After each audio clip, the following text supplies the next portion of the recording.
ये तो शुक्र है अब तुम लोग अमेरिका आ गए हो तो स्टील के बर्तन इस्तेमाल नहीं करते हो, नहीं तो जब हिंदुस्तान में थे ना तो ग्लास के भी ऊपर लिखते थे लाल चंद, प्लेट के ऊपर भी लाल चंद, चम्मच के हैंडल पे भी लाल चंद, ग्लास पे लाल चंद, कटोरी पे लाल चंद। और लोग आके ना, औरतें अक्सर मोहल्लाबाजी होती थी ना, तो अपनी सब्जी उसने उसके ले दी, कोई दही ले गया, कोई चीनी ले गया मांग के, हैं कोई आटा ले गया, जरा चाय पत्ती देना हूँ, कटोरी में डाल दी, हलवा बनाया तो तुम खा लो। बर्तन इधर उधर चले जाते, फिर कहते वो हमारी कटोरी नहीं वापस आई। नहीं हमने तो दे दी थी, जरा मैं देख लूं। तो निहाल सिंह निहाल सिंह निहाल सिंह सारे बर्तनों पे लिखा, उसमें एक लालचंद वाली कटोरी मिल जाती थी, जी मिल गई मेरी कटोरी, मैं ले ली, चल ठीक है। कोई जानबूझ के नहीं रखी पर भूल गया। पर जब ये याद रहेगा ना लालचंद ना निहाल सिंह दोनों नहीं रहने वाले। अच्छा, जिसने खरीदा बर्तन वो मर जाता है, बर्तन पड़े रह जाते। मैं किसी के घर पीछे थी तो वो चांदी का जग लेके आए, उससे उन्होंने पानी वानी पिलाया और साथ में सुनाया ये हमारी परदादी के दहेज में आया था। मैं शाबाश, मेरी परदादी के दहेज में आया था। मैं परदादी किथे वो तो गई, मैं किथे गई, बोला निकल गई। किसके साथ निकल निकल गई।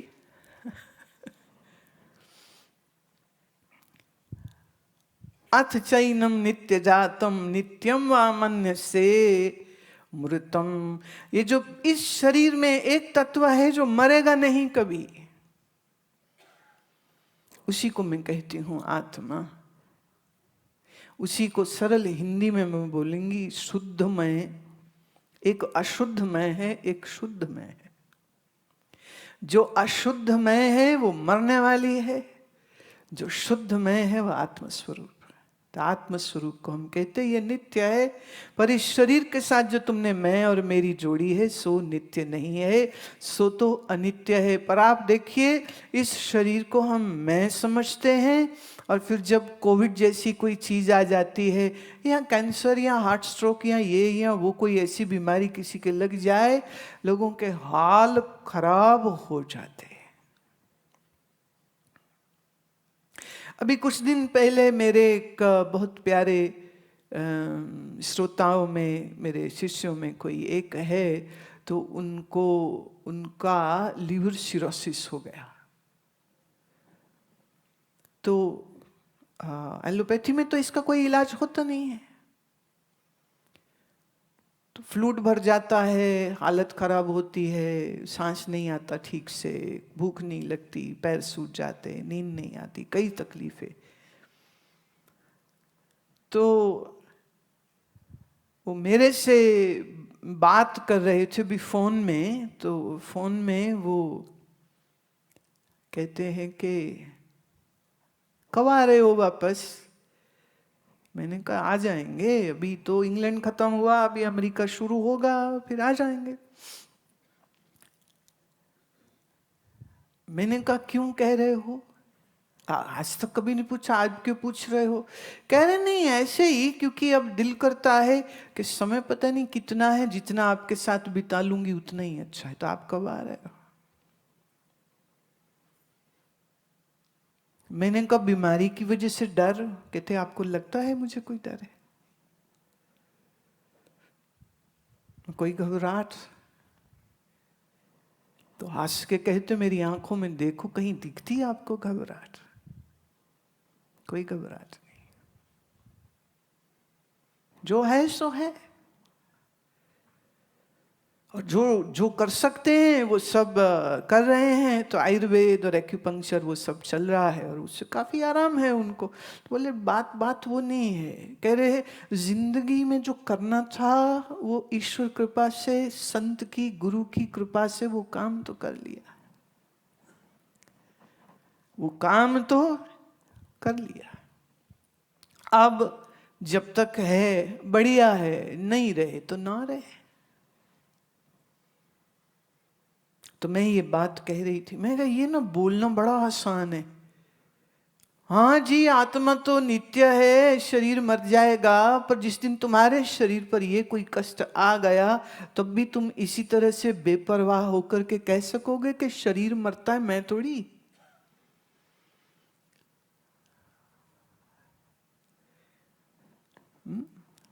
वो निश्चय क्या तब भी रहेगा। Just put your self in those shoes.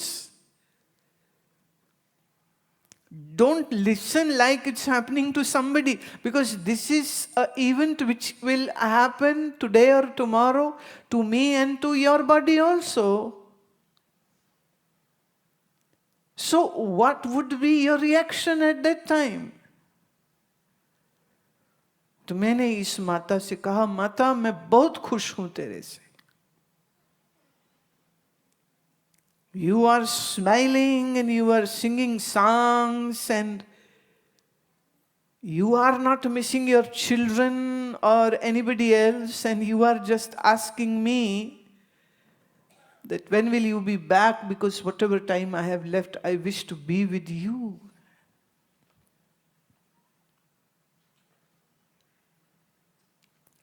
ये सुनना कि आत्मा नित्य है और ये सुनना कि देह मर जाएगी, इतने से मन के चिंता और शोक से दूरी नहीं होगी। This has to become your direct experience that I am immortal, that I am Satchitanand, and this body with which this life is going on is going to die. Everybody is going to die. So even if we don't have our name as Marjana, but we are Marjana na, in the bodies.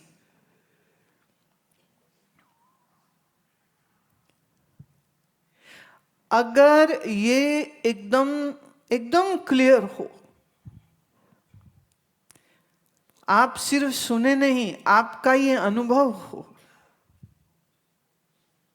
आप सिर्फ इसको repeat नहीं कर रहे, you're not just parroting it, you're not just repeating it, you know it with your own experience that you are immortal.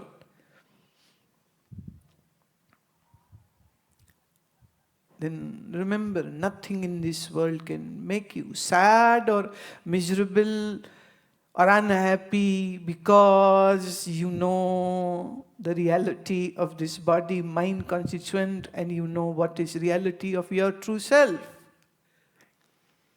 अपनी हकीकत स्पष्ट हो, फिर दुख शोक कोई नहीं है। बात सिर्फ सुनने की नहीं है, बात को बहुत अंदर तक क्लियरली समझने की आवश्यकता है।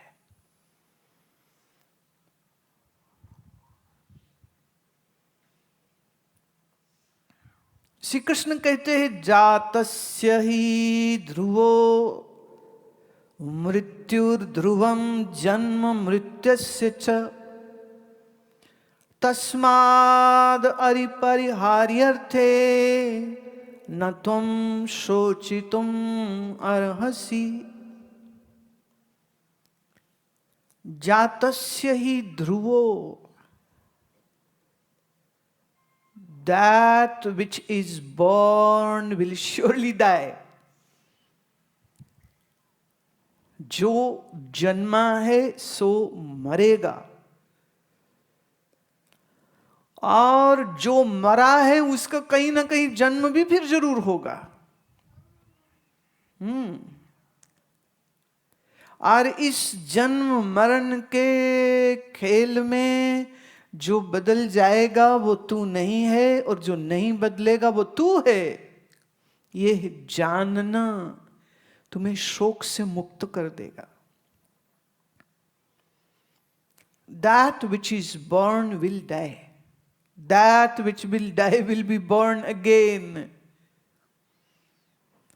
But the one who is beyond the death and birth If you have known that, then you have transcended pain, frustration, sadness and misery.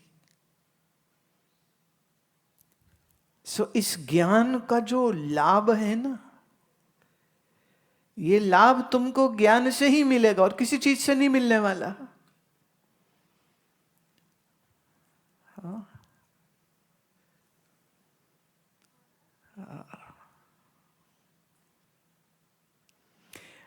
अभी मैं आश्रम में प्रश्नोपनिषद करा रही थी.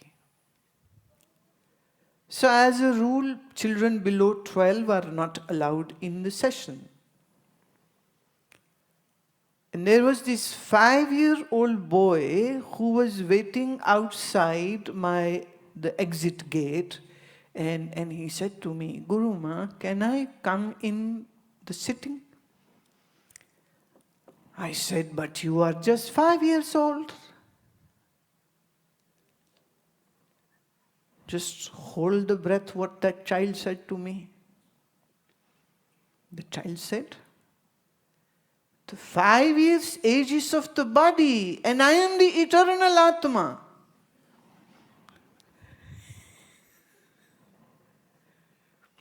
Can you imagine 5-year-old boy,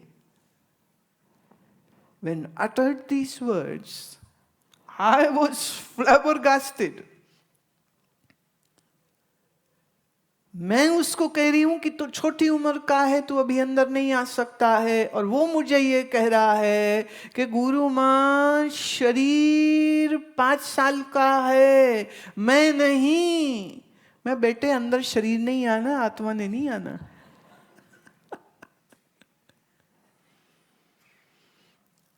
मैंने कहा तुमको समझ आएगी जो मैं अंदर बता रही हूं.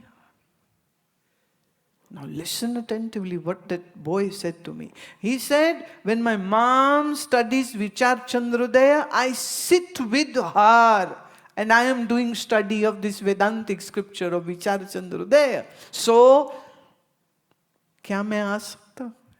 मैं आप ही हो. आओ, जरूर आओ. कौन मना कर सकता है तुमको? And he came in for the last, all the 4 sessions. He was right there in the front row and listening and understanding and nodding. And 2 hours he's sitting like an adult, not even a moment of boredom or, like the children are jittery. He's not. He's just sitting like beautifully as a mature person. और मेरी नज़र जब भी जाती थी उस बच्चे पर, तो मैं देखती थी कि बड़े फिर कभी पैर बदलते हैं, पैर बदलते का, घुटने दुख गए, कमर दुख गई, ये दुख गया, वो दुख, पर वो बच्चा हिलता भी नहीं. तो फिर इस बच्चे को सत्संग के बाद मैंने दोबारा बुलाया और उसकी माँ को भी बहुत आशीर्वाद दिया कि उसने ऐसा घर में वातावरण रखा है कि उसका छोटा बच्चा उसके साथ बैठ करके विचार चंद्रोदय पढ़ रहा है, और वो बच्चा इतना धैर्यवान और समझ रहा है. मुझे मालूम है बहुत सी चीज़ें वो नहीं समझ पाएगा, लेकिन वो फिर भी है वहाँ पर, और ये मैं निश्चित कह सकती हूँ, ये कोई वो जीव है जो अपनी साधना करते करते आयु पूरी करके मर गया है और फिर जल्द ही एक संत प्रेमी, एक धार्मिक परिवार में जन्म लेता है, और वो माँ बाप के साथ फिर से आश्रम तक पहुँच गया है और मेरे तक पहुँच गया है. और मेरे तक आने से पहले भी वो माँ की गोद में बैठ के ग्रंथ पढ़ता है और सुनता है, और अब सामने बैठ कर के पढ़ रहा है और सुन रहा है. इसी को मैं कहती हूँ कि अगर आप जीवन में ज्ञान, ध्यान आदि ये सब साधना करते हो तो शरीर तो जरूर एक दिन मरेगा, पर तुम्हारी साधना के वो कमाई जो है वो तुम्हारे साथ ही जाती है.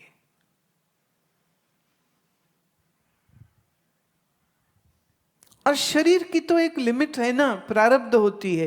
इट्स ऑल अबाउट द कार्मिक calculation of the destiny. The destiny is what your past karma's collection is the destiny, and then it decides for how many years you will be in a particular body, and when this body will die and you will move on.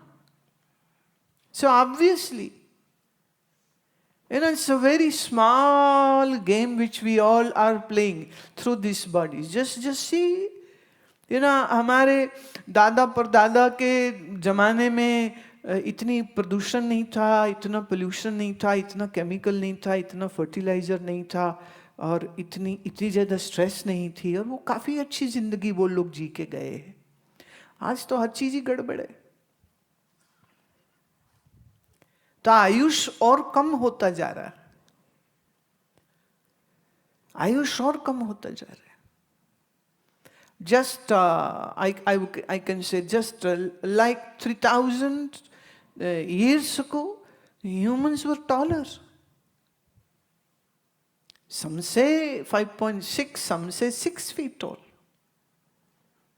And now the average height is decreasing. Why?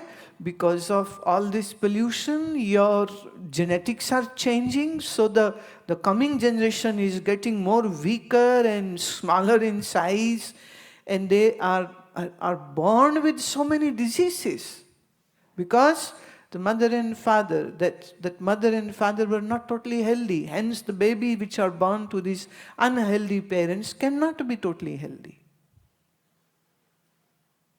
So in Ayurveda we say that if, long ago when people were good and sane, they would follow the yogic lifestyle, follow the Ayurvedic lifestyle, and whenever they wanted to, extend their family, have a family, they would check with their Vaidya, the physician. He would check the pulse, and then if there are some imbalances, would guide them.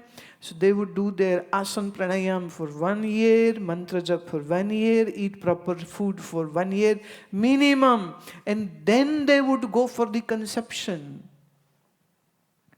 So that there is nothing wrong with the child which they will create. तो शरीर की तो आयु है ना छोटी सी. अब उस छोटी सी आयु में बड़े रोने हैं, बड़ी बड़ी मुसीबतें हैं, बड़ी डिस्ट्रैक्शंस हैं. अब इसमें आध्यात्मिक साधनों के लिए उतना समय भी नहीं है, उतनी इच्छा भी नहीं है, उतनी ज़रूरत भी लोगों को नहीं लगती. पैसा, ये वो, खाना पीना, कपड़ा, of course that is required, but that can not become the sole objective of the life. Can not become that. अगर इस विचार के साथ हम जिंदगी को जिएंगे कि अपने आत्मस्वरूप को जानना है और समझना है, और ये भी कि शरीर हमेशा नहीं रहेगा और ये शरीर मैं हूं नहीं, अगर ये अंदर निश्चय आपके बैठ गया अच्छे से, तो उम्मीद ये मैं कर सकती हूं कि किसी भी स्थिति में तुमको डर, घबराहट, एंजाइटी नहीं होगी, कभी नहीं होगी.